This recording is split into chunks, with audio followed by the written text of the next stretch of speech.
Good morning students. I welcome you to the Shiva online class. In last class we started the money market chapter. At a continuation, now we are going to see. Today we are going to discuss about the participants in the money market. யாரெல்லாம் money marketல participate பண்ண போறாங்க. Okay? There are many participants operating in the money market. So 10 விதமான categories இருக்கு. நான் first சொல்றேன் கவனி. Government of different countries, central bank of different countries, private and public bank, mutual fund institutions, insurance companies, non-banking financial institutions, RBI and SBI, commercial bank, state government, public. So கவனி financial இன்ஸ்டிடியூஷன்ஸ்லேயே வந்து central government state government இது ரெண்டுத்துலேயுமே இருக்கிற எல்லா இன்ஸ்டிடியூஷன்ஸுமே என்ன பண்ணுவாங்க மணி மார்க்கெட்டில் நமக்கு finance provide பண்ணுவாங்க. ஸோ நான் சொன்ன இந்த 10 கேட்டகரியில் இருக்கிறவங்களும் மணி மார்க்கெட்டில் நம்மளோட ஷார்ட் டேர்ம் ஃபண்டுக்கான ஃபினான்ஸை நமக்கு ப்ரொவைட் பண்ணுவாங்க. Once again I'm reading government of different countries. Okay, and next is central bank and the state bank, mutual fund institution, insurance companies and non banking financial institution, RBI and SBI, commercial bank, state government and public. Okay, and next we are going to see the money market instruments. என்னென்ன instruments மூலமாக நமக்கு finance கிடைக்க போகுது அப்படிங்கிறத பார்க்க போகிறோம். First is treasury bill market. What is treasury bill market? Treasury அப்படின்னா ஒன்றும் இல்லை, ஒரு ப்ராமிசரி நோட் ஒன்று கொடுத்துருப்பாங்க, இந்த டைமிங்கில் இந்த பில்லை நான் செட்டில் பண்ணிடுறேன் அப்படின்னு. ஸோ இதுக்கு 3 கேட்டகரிஸ் இருக்குது. இந்த 3 கேட்டகரிஸ்குள்ளே தான் என்ன பண்ணுவாங்க, பில்லை வந்து செட்டில்மெண்ட் பண்ணுவாங்க. ஸோ அதுக்கு தான் வந்து என்னென்னு சொல்லுவோம், treasury bill market. Okay, now we just see what is treasury bill. Okay, a market for the purchase and sale of a treasury bill is known as treasury bill market. அதாவது என்ன அர்த்தம், purchase and sales வந்து ட்ரெஷரியோட bills மூலமாக நடந்துச்சு அப்படின்னா it is known as a treasury bill market. What is treasury bill? Treasury bill is commonly known as high degree of liquidity since they are issued by the government. What is that? Liquidity பர்பஸ்னால் என்ன அர்த்தம், நம்மளோட மணி value ஈஸியாக நமக்கு என்ன கிடைக்கும், finance கிடைக்கிறதுக்காக ஒரு promissory note ஒன்று கொடுப்பாங்க. அந்த நோட்டில் கரெக்டாக அந்த ஃபினான்ஸோட டைம் மென்ஷன் பண்ணியிருப்பாங்க. வித்தின் அ பீரியட் ஆஃப் 1 இயர்க்குள்ளே அதை நம்ம என்ன பண்ணணும், செட்டில்மெண்ட் பண்ணணும். So it is legally provided. So government தான் இதை நமக்கு ப்ரொவைட் பண்ணுறதுனால இந்த ட்ரெஷரி பில் மூலமாக நமக்கு ஃபினான்ஸ் ஈஸியாக கிடைக்கும். What are the general features in the treasury bill? The first is issuer, next is finance bill, third is liquidity, fourth is vital rose, அடுத்தது மானிட்டரி மேனேஜ்மெண்ட். இஷ்யூவர்னால் யார் இஷ்யூ பண்ணுறாங்க அப்படிங்கிறது. நெக்ஸ்ட் லிக்விடிட்டினா எவ்வளோ cash, என்ன அமௌண்ட்டுக்கு நமக்கு ஃபினான்ஸ் கிடைக்க போகுது. மானிட்டரி மேனேஜ்மெண்ட், இதை யார் மேனேஜ் பண்ண போகிறாங்க. These are the important features of the treasury bill. Okay, next we are going to see the types of the treasury bill. இதில் எத்தனை டைப்ஸ் இருக்குது, 3 டைப்ஸ் இருக்குது. லிசன், இதோட ஃபினான்ஷியல் ரெக்குவயர்மெண்ட்ஸ்க்காக சென்ட்ரல் கவர்மெண்ட் கொடுக்கறதா வந்து என்னது, ட்ரெஷரி பில்லோட மார்க்கெட்டுக்காக. ஸோ இந்த ட்ரெஷரி பில்லோட மார்க்கெட்டுக்கு வந்து பீரியட் ஆஃப் டைம் இருக்குது. இதில் 3 டைப்ஸ் இருக்குது கவனி. One is 91 days treasury bill, next is 180 days treasury bill, and next is 364 days. So three types இருக்குது. இந்த 3 டைப்ஸில் ஃபஸ்ட் இருக்கிற அந்த 91 daysக்கு பார்த்தோன்னா ஃபிக்ஸட் ரேட்டாக டிஸ்கவுண்ட் ரேட் வந்து 4% நமக்கு கொடுப்பாங்க. அந்த 4% மூலமாக நம்ம என்ன பண்ணலாம், ஃபினான்ஸை ஈஸியாக கிளைம் பண்ணலாம். அண்ட் மீதி இருக்கிற இந்த 2 பார்த்தோன்னா 182 days அண்ட் 364 daysக்கு வந்து என்ன அமௌண்ட் கோட் பண்ணியிருக்கோமோ அந்த ஃபிக்ஸட் அமௌண்ட்டில் தான் என்ன பண்ணுவாங்க, ஃபினான்ஸை அவைலபிள் பண்ணுவாங்க. திருப்பி சொல்கிறேன் கவனி, 91 days அப்படி இருக்கிறதுக்கு ஃபிக்ஸடாக நமக்கு 4% டிஸ்கவுண்ட் இருக்குது. For the next 182 days 364 days இது ரெண்டுத்துக்குமே வந்து என்ன இல்லை, ஃபிக்ஸடாக என்ன அமௌண்ட் ஃபினான்ஸ் ப்ரொவைட் பண்ணியிருக்காங்களோ அந்த அமௌண்ட்டு தான் நமக்கு கிடைக்கும். Okay, next we are going to see the certificate of deposits. Certificate of deposit. Certificate of deposit are the short term deposit instruments issued by the bank and the financial institution to raise the large sum of money.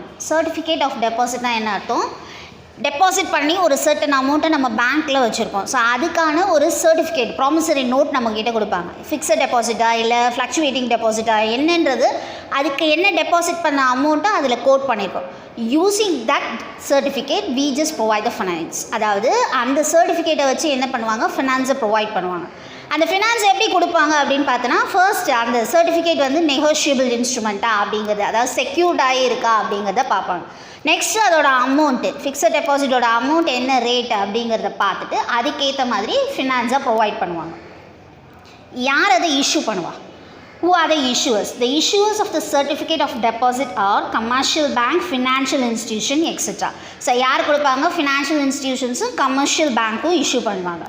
Subscribe பண்ண போகிறது யாருக்கு இது தேவைப்படும் அப்படி பார்த்தோன்னா, the certificate of deposit are available for subscription by individual, corporation, trust, association and NRIs. So இந்த persons எல்லாருக்குமே finance தேவைப்படும் பொழுது என்ன பண்ணுவாங்க? ப்ரொவைட் பண்ணுவாங்க using this certificate of deposit. இதில் என்ன ஃபீச்சர்ஸ் பார்த்தோன்னா, டைம் லிமிட் பீரியட் பார்ப்பாங்க. ஃபிக்ஸட் டெபாசிட்டாக இருந்துச்சுன்னா எத்தனை இயருக்கு போட்டிருக்காங்க, அதோட அமௌண்ட் என்ன அப்படின்னு, whether it is secured or unsecured. Secured டெபாசிட்டா அப்படிங்கிறத நெக்ஸ்ட் ரிவ்யூ பண்ணுவாங்க. செக்யூர்டாக இல்லை அப்படின்னா ஃபினான்ஸ் நமக்கு ப்ரொவைட் பண்ண மாட்டாங்க. ஸோ அன்செக்யூர்டுக்கு ஃபினான்ஸ் கிடையாது. Next is a transfer by endorsement and delivery. ஈஸியாக என்ன பண்ண முடியும்? கேஷை திருப்பி ரிட்டன் பேக் எடுக்க முடியுமா அப்படிங்கிறத பார்ப்பாங்க. These are the features of the certificate of deposit. And next is the commercial bills. So commercial bills na enna? A bill of exchange issued by a commercial organization to raise money for the short term needs. அதாவது ஒரு particular டேஸுக்குள்ளே நமக்கு finance தேவைப்படுது அப்படின்னா using this commercial bill we can get the finance. எத்தனை days calculate பண்ணுவாங்க பார்த்தீங்கன்னா 30 days, 60 days, 90 days. So என்னென்ன days? 30 days, 60 days, 90 days. இந்த 3 டேஸ்க்குள்ளேயும் ஒருவேளை பையருக்கோ இல்லை செல்லருக்கோ வித்ட்ரான் பண்ணுறதுக்காகவோ இல்லை அக்செப்டன்ஸ் பண்ணுறதுக்காகவோ தேவைப்பட்டுச்சு அப்படின்னா கமர்ஷியல் பில் மூலமாக நமக்கு ஃபினான்ஸ் ப்ரொவைட் பண்ணுவாங்க. What are the features? இதில் என்னென்ன ஃபீச்சர்ஸ் இருக்கணும் அப்படின்னா, நேம் ஆஃப் த ட்ராயர், யார் drawer, acceptor, payee, discounter, endorser, assessment, maturity, credit rating. அந்த கமர்ஷியல் பில்லிலேயே அமௌண்ட் கோட் பண்ணியிருப்பாங்க, அந்த பில்லோட அமௌண்ட் என்ன அப்படின்னு.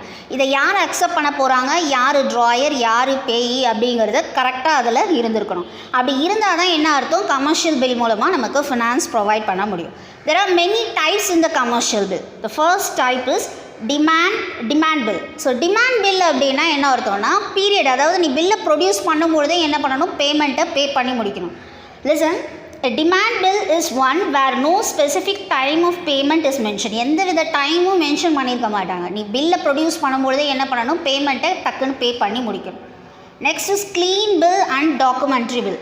க்ளீன் பில்னால் என்ன அர்த்தம்னா, பில்லில் வந்து மேலே டாக்குமெண்ட்ரிக்கு மேலேயே என்ன பண்ணியிருப்பாங்க? என்ன ரிசிப்ட் அப்படிங்கிறத மென்ஷன் பண்ணியிருப்பாங்க.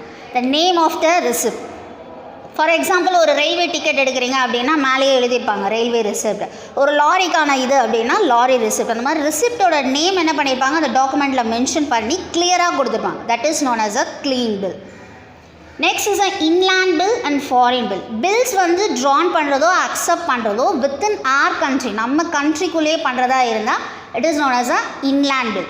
If it is out of a country, அதாவது ஃபாரினர்ஸ்க்கு, ஃபாரின் கண்ட்ரீஸ்க்கு நம்ம பில்லை அக்செப்ட் பண்ணி ட்ரா பண்ணுறோம் அப்படின்னா it is known as a foreign bill. Okay, once again I'm repeating, within a கண்ட்ரியாக இருந்தால் inland bill, outside the கண்ட்ரியாக இருந்துச்சுன்னா foreign bill. Next is a indigenous bill. Indigenous bill அப்படின்னா drawing and acceptance of indigenous bill are governed by native custom or usage of trade. அதாவது customs மூலமாக நமக்கு அந்த bill வந்து கரெக்டாக clearance ஆகிருக்கணும். Clearance ஆயிருந்தால் மட்டும்தான் என்ன பண்ணுவாங்க? ஃபினான்ஸை ப்ரொவைட் பண்ணுவாங்க. Next is accommodation and supply bill. Using the supply bills, trade நடத்துறதுக்கான சப்ளை பில்ஸை யூஸ் பண்ணி ஃபினான்ஸ் ப்ரொவைட் பண்ணுறாங்க. ஓகேவா? Once again I'm repeating, first is demand bill, second is a clean bill and a documentary bill, next is inland bill and a foreign bill, next is indigenous bill, accommodation and the supply bill. And next we are going to see the government or gilt-edged securities market. A market whereby the government or a gilt-edged securities can be bought and sold is called government securities market. So ஒரு purchase பண்ணுறதுக்கும் sales பண்ணுறதுக்கும் கவர்மெண்ட்டோட securities மூலமாக finance provide பண்ணுறோம் அப்படின்னா it is known as a government or gilt-edged securities market. So இதில் யாரெல்லாம் involve ஆவாங்க? கவர்மெண்ட் பீப்புள்ஸ் எல்லாருமே, என்னென்ன கவர்மெண்ட் இன்ஸ்டியூஷன்ஸ் இருக்கோ அந்த அத்தனை இன்ஸ்டியூஷன்ஸுமே இதில் என்ன பண்ணுவாங்க? இன்வால்வ் ஆவாங்க. Listen, government or gilt-edged securities என்ன செக்யூரிட்டிஸ் மூலமாக நமக்கு இதில் கிடைக்க போகுது? Government securities are issued for the purpose of refunding the maturity securities for advance refunding securities. So maturity ஆகிறதுக்கும் ரீஃபண்ட் பண்ணுறதுக்கும் தான் இந்த செக்யூரிட்டிஸை நம்ம யூஸ் பண்ணுறோம் பை த கவர்மெண்ட். கவர்மெண்ட்டோட இது இல்லாமல் எந்த இதுவுமே இங்கே மூவ் ஆகாது. ஸோ இதோட கேரக்டரிஸ்டிக்ஸ் அப்படின்னு என்னென்னன்றதை பார்க்கலாம். Government securities play significant role in the Indian money market. Money மார்க்கெட்டில் government will playing a major role. So இதில் யாரெல்லாம் பார்ட்டிசிபேட் பண்ண போகிறாங்க அப்படிங்கிறத பார்க்கலாம். First is agencies. ஏஜென்சினா என்ன அர்த்தம்? யார்கிட்ட இருந்து யார் மூலமாக போக போகுது, ஸோ ஃபினான்ஸ் எங்கேருந்து கிடைக்க போகுது அப்படிங்கிறத பார்க்குறோம். So government securities are issued by the agencies such as central government, state government, semi government authorities. அதாவது central government, state government, central state இது ரெண்டுமே மிங்கிள் ஆன மாதிரிக்கு சில ஃபினான்ஷியல் இன்ஸ்டிடியூஷன்ஸ் இருக்குது. ஸோ அந்த இன்ஸ்டிடியூஷன்ஸ் மூலமாக நமக்கு ஃபினான்ஸ் கிடைக்கும். லைக் லோக்கல் கவர்மெண்ட் அத்தாரிட்டிஸ், அதாவது municipalities, autonomous institutions such as metropolitan authorities, post trust. So இந்த மாதிரி கன்சர்ன் பர்சன்ஸ் கிட்ட இருந்து நமக்கு என்ன கிடைக்கும்? பையிங் அண்ட் செல்லிங் ப்ராசஸ்க்காக நமக்கு ஃபினான்ஸ் கிடைக்கும். ஸோ ஏஜென்சிஸ் இதில் யார் முக்கியமானவங்க? State government, central government. Okay, next is RBI special role. இதில் யார் முக்கியமான ரோல் ப்ளே பண்ணுறாங்கன்னு பார்த்தீங்கன்னா RBI. Listen, RBI takes a special and an active role in the purchase and sale of these securities as a part of its monetary management exercise. So ஒரு லிக்விடிட்டியோட பர்பஸை மொத்தத்தையுமே யார் தான் control பண்ண போகிறாங்க? RBI. So reserve bank of India is playing a major role giving the finance using the financial securities. Okay, nature of security. இதில் என்ன security இருக்குது அப்படிங்கிறத பார்ப்போம். Securities offer a safe avenue of investment through guaranteed payment of interest and a repayment of principal by the government. So என்ன அர்த்தம்? Invest பண்ணுற amount வந்து சேஃபாகவும் இருக்கும், திருப்பி ரீபே பண்ணும்பொழுது நமக்கு இன்ட்ரெஸ்ட்டோடு அது நமக்கு கிடைக்கவும் செய்யும். So it is a nature of security. So money மார்க்கெட்டில் என்ன இருக்குது? It is safe avenue of a investment through the guaranteed payment of interest. Okay, repayment பண்ணும்பொழுதும் நமக்கு ஒரு சில ரூல்ஸ் அண்ட் ரெகுலேஷன்ஸ் இருக்குது. ஸோ கவர்மெண்ட்ன்றதுனால அதை கட்டாயம் ஃபாலோ பண்ணுவாங்க. And next is a liquidity profile. லிக்விடிட்டினா என்ன அர்த்தம்? கேஷ் எப்படி டீல் பண்ணுவாங்க? The liquidity profile of a gilt edged securities varies. இதில் வந்து ஒரு சில சேஞ்சஸ் இருக்கும், ஆனால் கரெக்டாக பண்ணுவாங்க. Accordingly liquidity profile of securities is issued by the central government is high. So இதோட ஃபினான்ஸ் வந்து மானிட்டரி வேல்யூஸ் யார் ஃபஸ்ட்டு இதில் பார்ப்பாங்கன்னு பார்த்தோன்னா சென்ட்ரல் கவர்மெண்ட் தான். ஸோ சென்ட்ரல் கவர்மெண்ட் தான் is playing a major role in this. Okay, and next point is a tax rebate. So tax incentives என்னென்னலாம் இருக்குது மணி மார்க்கெட்டில்? striking feature of these securities is that they offer the wide range of tax incentives to the investor. So invest பண்ணுறவங்களுக்கு ஒரு சில benefits இருந்தால் தான் என்ன பண்ணுவாங்க? ஃபினான்ஸே வாங்குவாங்க. ஸோ அவங்களுக்கு இதில் இருக்குது, இதில் டேக்ஸ் பெனிஃபிட்ஸ் இருக்குது. So using this tax benefits they can invest more. Okay, invest பண்ணுறது நிறையா இருந்துச்சுன்னா அவங்களோட ப்ராஃபிட்டும் என்ன ஆகும்? இன்க்ரீஸ் ஆகும். So this has made the securities very popular for this benefit. So இதனால் இந்த மணி மார்க்கெட் வந்து ரொம்ப பெனிஃபிஷியலாக இருக்குது. So what is that? Tax rebate. Okay, and next is a market. மார்க்கெட்னா என்ன? Buying and selling. இந்த ரெண்டு பேருக்குமே கவர்மெண்ட்டோட செக்யூரிட்டிஸ் மூலமாக நடக்குது அப்படின்னா அவங்களுக்கு எப்பயுமே அது என்னது? சேஃப் தான். Listen, each sale and purchase has to be negotiated separately. So பர்ச்சேஸும் தனியாக நடக்கும், சேல்ஸும் தனியாக நடக்கும். In this, the government has securities market in India has a two segments. இதில் ரெண்டு விதம் இருக்குது. ஒன்று வந்து primary market and next is a secondary market. Primary marketனா ஏற்கனவே சொன்னதா, ஃபர்ஸ்ட் இனிஷியல் ஸ்டெப் வந்து நம்ம பண்ணுறோம் அப்படின்னா it is known as a primary market. ஏற்கனவே நடந்து எதுவுமே ஆர்கனைசேஷன் ரன் பண்ண முடியலன்னு விட்டதை ரீசேல் எடுத்து மறுபடியும் பண்ணுறோம் அப்படின்னா அது என்னது? Securities market. Once again I'm repeating, as each sale and purchase has to be negotiated separately. ரெண்டுமே என்ன பண்ணுவாங்க? தனித்தனியாக தான் இருக்குது. இதில் ரெண்டு இருக்குது. ஒன்று வந்து என்னது? primary market and next is a secondary market. And next is a form. என்ன மெத்தடில் நமக்கு கிடைக்க போகுது finance? The securities of the central and the state government take such forms inscribed stock or a stock certificate, promissory note and bearer bond. எந்த ஃபார்மில் இருந்தால் நமக்கு finance கிடைக்கும்? மேபி ஸ்டாக்காக இருக்கலாம், ஸ்டாக் எக்ஸ்சேஞ்சாக இருக்கலாம், மேபி ப்ராமிசரி நோட்டு, இந்த மாதிரி இந்த டைம்குள்ளே நான் உங்ககிட்ட பே பண்ணிடுறேன் அப்படின்னு, இல்லைனா லீகலாக ஒரு பாண்டு கொடுத்துருப்பாங்க, அந்த பாண்டு பத்திரத்துக்கு மூலமாக இந்த ஃபினான்ஸை நான் கிளியர் பண்ணுறேன் அப்படின்னு சொல்கிறது. Okay, and next we are going to see the participants. பார்ட்டிசிபெண்ட்ஸ்னால் என்ன அர்த்தம்? இந்த கவர்மெண்ட் செக்யூரிட்டிஸில் யாரெல்லாம் பார்ட்டிசிபேட் பண்ண போகிறாங்க அப்படின்னு. Central government and state government is playing the major role. நான் ஏற்கனவே சொன்னது தான், சென்ட்ரல் கவர்மெண்ட், ஸ்டேட் கவர்மெண்ட், இந்த ரெண்டு கவர்மெண்ட் தான் என்ன பண்ணுவாங்க? ஃபினான்ஸ் கொடுக்கறதுக்கு most important person. Okay, and next is the trading. So secondary மார்க்கெட்டாக இருந்தால் ட்ரேடிங் இதில் எப்படி நடக்கும்? Although the secondary market for government security is narrow, small and less active, banks and corporate holders who purchase and sell the government securities on the stock exchange participates in trading. அதாவது secondary மார்க்கெட்டில் government securities எப்படி இருக்குன்னு சொன்னால் நேரோவாகவும் சின்னதாக ஸ்மாலாக தான் இருக்கும். ஆனால் இதில் இருக்கிறவங்க என்ன பண்ணுவாங்க, பர்ச்சேஸ் பண்ணி கவர்மெண்ட் செக்யூரிட்டிஸை சேல்ஸ் பண்ணுவாங்க. Okay students, and next is the issue mechanism.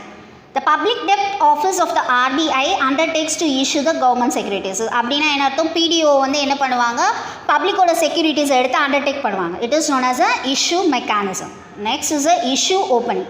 Issue opening means a notification for the issue of the securities is made a few days before the public subscription is open. So public வந்து subscribe பண்ணியிருக்கும்போது notification அனுப்பாங்க. அந்த few daysக்குள்ளே அவங்க என்ன பண்ணணும், அவங்க apply பண்ணணும். It is known as a issue opening. And next is a grooming gradual. Grooming gradual means acquisition of a securities nearing maturity through the stock exchange by the RBI in order to facilitate the redemption is described as grooming. அதாவது maturity ஆனதுக்கப்புறம் stock exchange மூலமாக RBI வந்து நமக்கு approval தருவாங்க. It is known as a grooming gradual. Next is a switching. ஸ்விட்சிங்னா என்னென்னா, the purchase of one security against the sale of the another security. So ஒரு securities மூலமாக என்ன பண்ணுவாங்க, சேல் பண்ணி another செக்யூரிட்டியாக ஆர்பிஐ கன்வெர்ட் பண்ணுவாங்க. It is known as a switching. And next is a actioning. Auctioning அப்படின்னா merchant bit கிட்ட இருக்கிற ஒரு செக்யூரிட்டியை ஹையஸ்ட் பிட்டாக இருக்கிறவங்க கிட்ட என்ன பண்ணுவாங்க, சேல்ஸ் பண்ணி அதன் மூலமாக ஃபினான்ஸை ப்ரொவைட் பண்ணுவாங்க. It is known as a action. Okay, once again I'm repeating. The characteristics of the government or gilt-edged securities market. The first point is agencies, RBI special role, nature of securities, liquidity profile, tax rebate, market, forms, participants, trading, issue mechanism, issue opening, grooming gradual, switching, actioning. I hope you students இந்த class உங்களுக்கு புரிஞ்சிருக்கும்னு நினைக்கிறேன். இதோட மணி மார்க்கெட்டோட chapter complete ஆகுது. We just see in the next class. Thank you students.